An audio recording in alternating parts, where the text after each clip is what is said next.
So we're going to rawhide back this bow. So first off, we had to find the midpoint of the bow.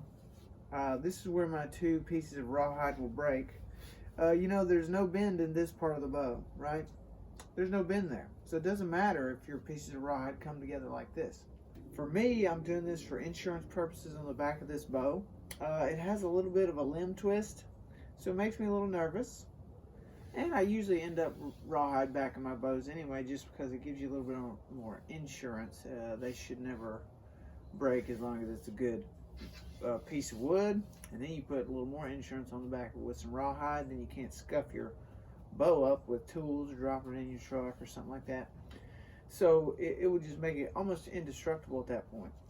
This bow ended up being a little lighter than I wanted it to be, so to put a few layers of rawhide on it might increase my draw weight by a few pounds.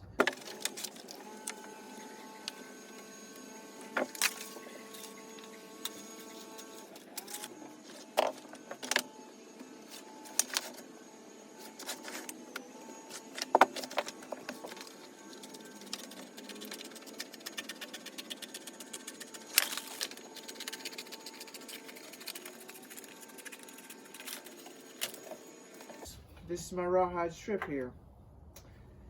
The piece that was on the inside of the animal, that's this side, it usually has a little bit of a rougher texture. And then where the hair came off, where I got the hair to come off, is more slick and smooth. I'm going to leave this on the outside, the slick, smooth side.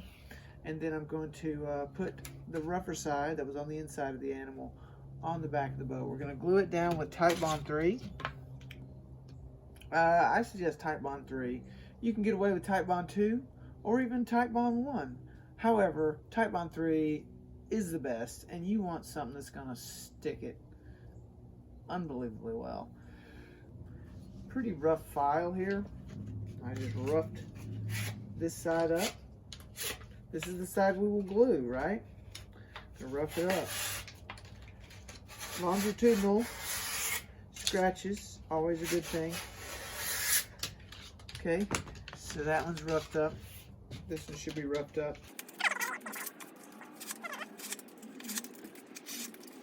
So that's roughed up. Let's see, also we're going to rough up the back of the bow.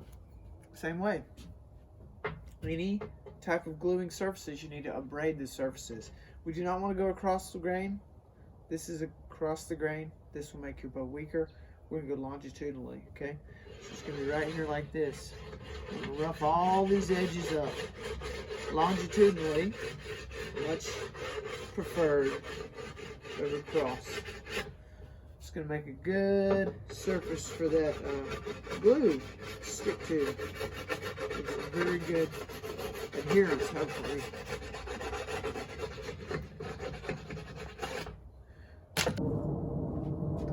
So I'm tearing strips of an old t-shirt here. You can use ace bandage or anything that you can, or old towels or whatnot. Anything that you can give some applied force and then keep going. So your bows are going to be all kinds of different shapes.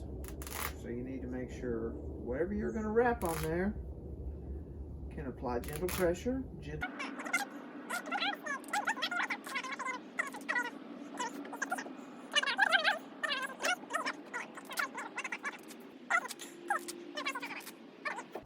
Now I'm going to put glue on the back of the bow. Do not be skimpy with the glue application, please.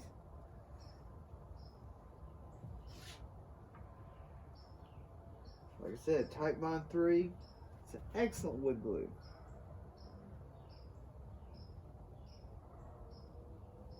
It's resistant to water too, which I think is a big, important part. Just rub it in. Make sure you got the whole back of the bow coated here. And this is going to get messy, so make sure you have a wet washcloth around, because that can actually wipe it up before it dries, and it'll be good to go. And when you drop it on your wife's porch, you can wipe it up. She'll never know, maybe.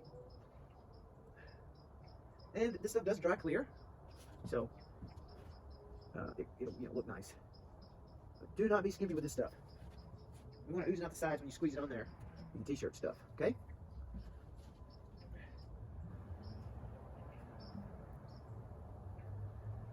Alright, let's see how we did.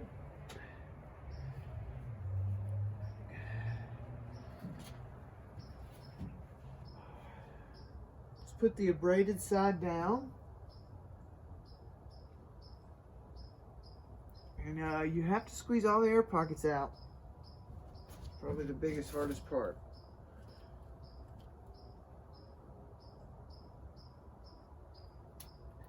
So we go right down through here, and I'm just squishing it against the wood hard.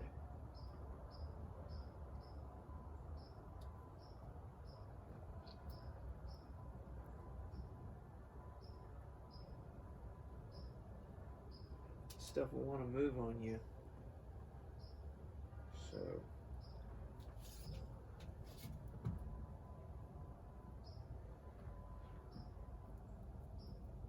you do need to work fast, especially if this is a summertime project, because this stuff will, like I said, move around on you. So, taking my t-shirt rolls, start here.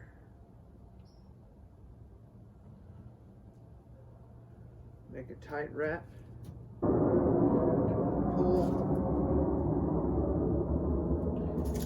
And wrap it over itself. Very, very nice. Alright, this is just a lot of the same.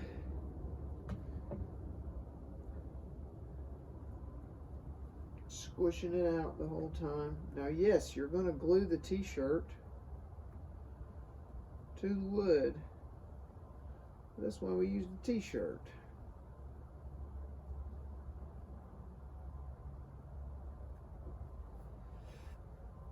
We need adherence all the way to the very edge, okay? And I'm giving gentle pressure as I'm doing this wrap. We want no air bubbles. Pro tip, when you're doing this, have 2 or 3 rolls t-shirt ready, because if you get halfway through and you don't have more t-shirt, you know, what are you gonna do?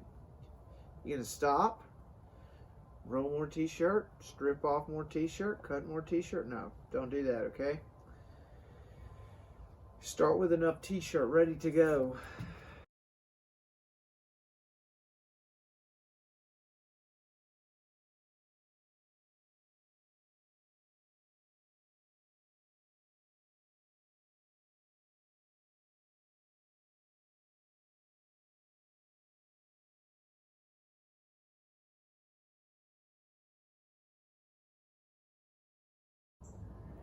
Yep, see boys, I'm gonna run out of t-shirt.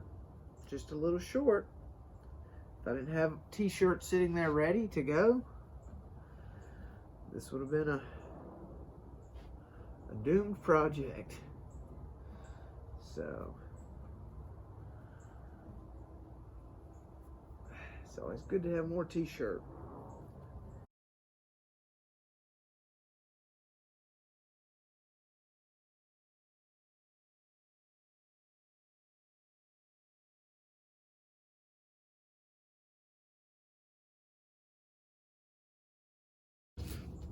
So I have this limb wrapped. I'm not done though. I'm gonna go back down through here and I'm gonna squish the air bubbles out. I'm gonna do it very slowly all the way down, making sure that this stuff is squished out to the max. I'm probably gonna actually wrap it again with another wrap because I got more t-shirt over there. I'm gonna let this sit probably for 48 hours. I can unwrap it, but do not flex your bow. Do not bend your bow. Do not use your bow. This probably needs to sit for, I would say to be safe, 10 days. And let the moisture dry out of your bow. Glue adds moisture to your bow.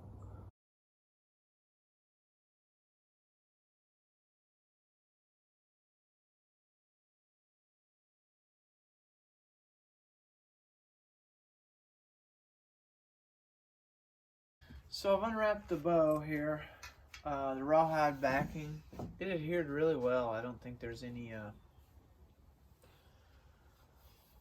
bubbles or anything underneath there. Both sides look really good. So it does overlap some. I don't know if you can tell. The rawhide does come down this side a little bit, which is always expected whenever I rawhide something. So we're going to take that edge off and get rid of that overlap. I just want the rawhide to be on the back of the bow, okay? Also, you see little black parts of the t-shirt on there. We want to sand that off too. And then I guess where the rawhide overlaps, I'm gonna smooth that out some. Overlaps right, almost in the middle of the handle. So, what you need for this is a good knife, a big heavy rasp. This is really rough. This is just decently rough. We're gonna work on it. You always want to work. You don't want to lift up on your rawhide backing with the rasp. You want to push down into the wood. If that makes any sense. So I'm going to use my C-clamp here and work little bits at a time. So I don't know if we'll be able to get this bow up and running before deer season's over. It's kind of the goal. So we can get this bow going before deer season's out.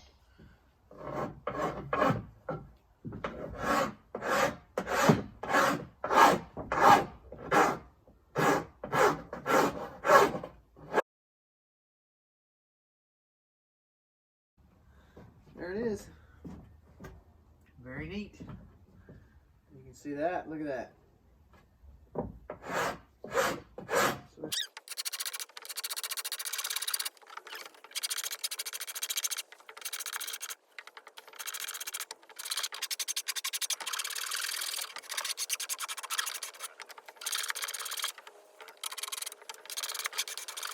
Does better.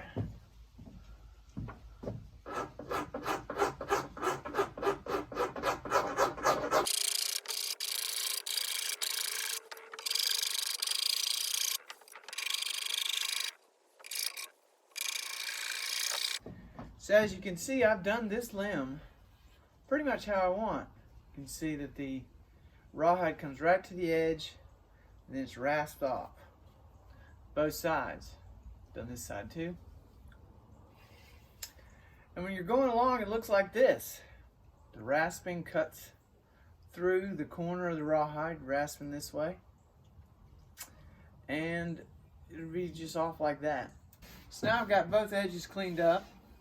Very good. I'll give you a close-up here in a second. But now I'm using the knife and I'm just scraping the edges. This gets off excess glue. Any little things that you don't like. A scraping edge is a very good way to remove those things.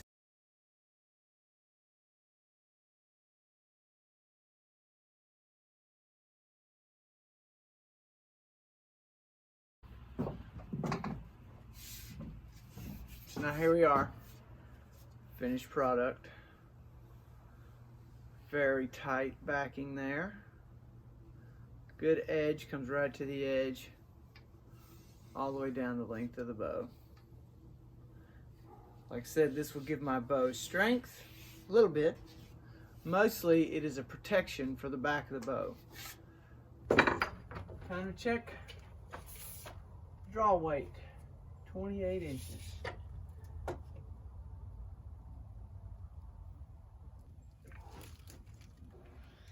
$36. Does it look like it's gonna break? Always makes me nervous. But I think I draw it to 28.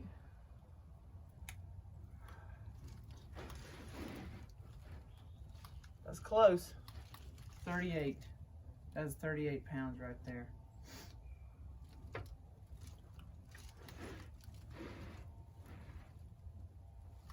I'd say that was it. 38.